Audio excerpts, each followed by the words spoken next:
میں بھارت کے مسلمانوں سے اپیل کر رہا ہوں، سن لو میری اس بات کو، آپ کو شاید پسند نہ آئے مگر سچائی بیان کر رہا ہوں کہ آج بھارت کی راجنیتی میں مسلمانوں کی کوئی اہمیت نہیں ہے، کوئی اہمیت نہیں ہے، آپ کے ووٹ کی بھی اہمیت نہیں ہے، کیونکہ جو اپنے آپ کو سیکولر کہتے ہیں، جو صحیح معنوں میں بی جے پی کے برابر فرقہ پرست ہیں، یہ پوری پارٹیاں یہ جانتی ہیں کہ آج مسلمانوں کو جا کر بولنے کی ضرورت نہیں ہے، مسلمان خود B J P R S S کے ڈر سے ہم کو ووٹ دے دے گا۔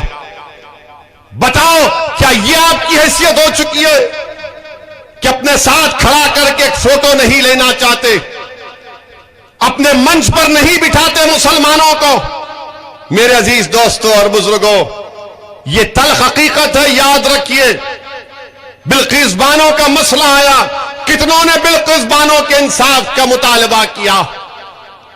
سب خاموش ہو گئے، سب گونگے پڑ گئے۔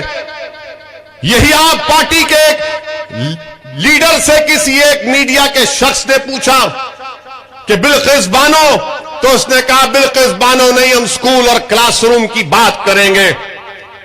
بتاؤ کیا بلقیس بانو مسلمانوں کا مسئلہ ہے؟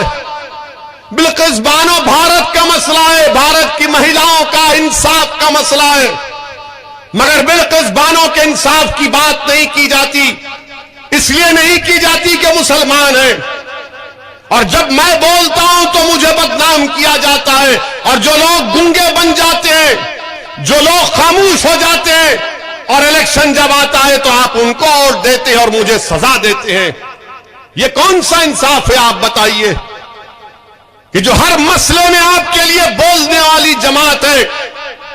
ٹرپل طلاق کا مسئلہ آیا، ایوان پارلیمنٹ کو ہم نے ہلا کر رکھ دیا اپنے دلائل سے۔ یو اے پی اے کا قانون کا مسئلہ ہم نے مخالفت کی، ہر مسئلے میں ہم نے سچائی کو بیان کیا، مگر جب چناؤ آتا ہے تو جو لوگ دغا باز ہیں، جو لوگ دھوکہ دیتے آتے ہیں، آپ ان کو انعام دے دیتے ہیں۔ آپ کا اختیار ہے، آپ دو۔ اگر آپ سمجھتے ہیں کہ سچائی کو بیان کرنے کے اوپر، بلقیس بانو کے انصاف کے اوپر اویسی کو سزا ہم دیں گے تو دو، آپ میرے بھائی ہیں، میں آپ کا خادم ہوں۔ اگر آپ یہ سمجھتے ہیں کہ بچوں کو لا کر سرے بازار پیٹا گیا اور اس بچوں کی تکلیف کو بیان کیا اویسی نے، تو ہم اس کو سزا دیں گے، اور جو خاموش بیٹھے ہوئے تھے ہم ان کو انعام دیں گے، تو دو، یہ آپ کا جمہوری حق ہے۔